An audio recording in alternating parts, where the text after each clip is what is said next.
The Philippines, a land of islands and legends. Warm waters lap at the shores, volcanoes rise from the earth, but darkness hides in the shadows. Ancient stories tell of creatures that lurk in the night. They are the aswang, monsters with a taste for human flesh.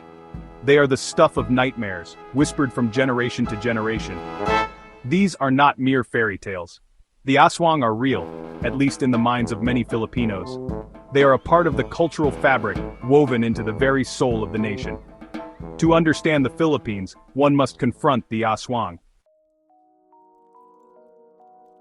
The aswang are not a single creature, but a horrifying family of monsters.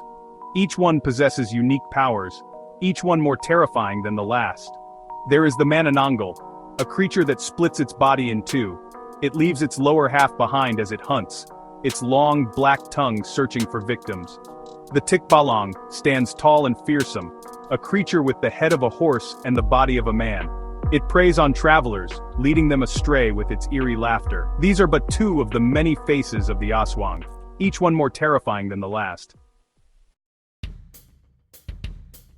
Stories of the aswang have been passed down orally for centuries. Grandparents whisper tales to wide-eyed children.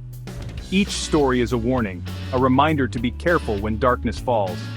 These stories are often set in rural areas, where shadows are long and the jungle is never far away. One popular story tells of a young woman who discovers her new husband is an aswang. She finds monstrous remains hidden in their home.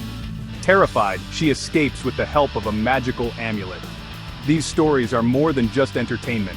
They teach lessons about morality, courage, and the dangers of the unknown. The aswang are notorious for their gruesome appetites. They crave human flesh and blood, relishing the taste of their victims.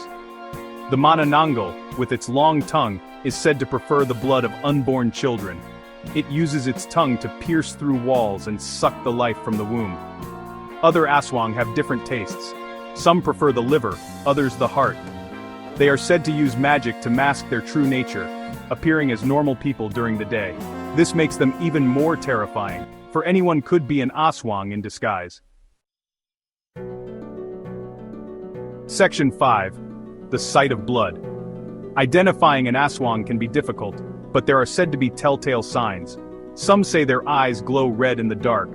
Others claim they have an unusually long tongue or an aversion to religious artifacts. The smell of vinegar is also believed to repel aswang.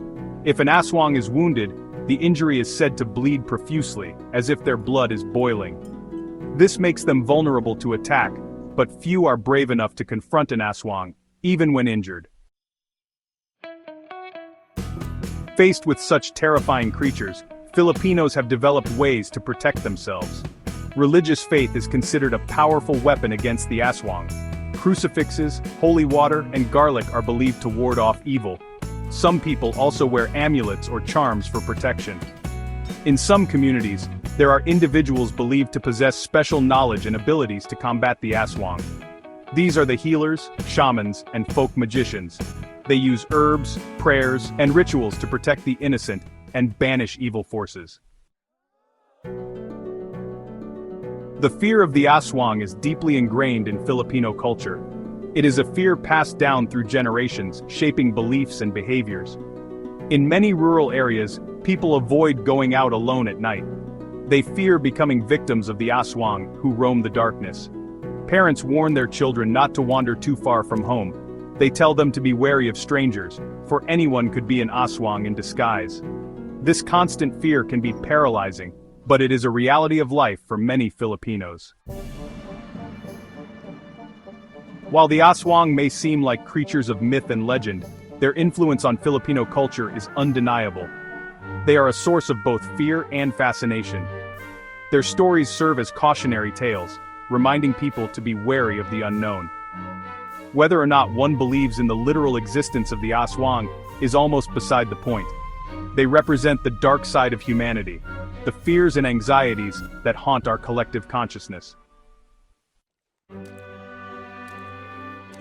The stories of the aswang continue to be told and retold, each generation adding its own interpretations and variations. They are kept alive in books, movies, and television shows. Even today, new stories and interpretations of the aswang emerge. The aswang are more than just monsters. They are a reflection of Filipino history, culture, and beliefs. Their stories offer a glimpse into the Filipino psyche, revealing a deep-seated fear of the unknown and a fascination with the supernatural. As long as these fears and fascinations persist, the aswang will continue to haunt the imagination of the Philippines.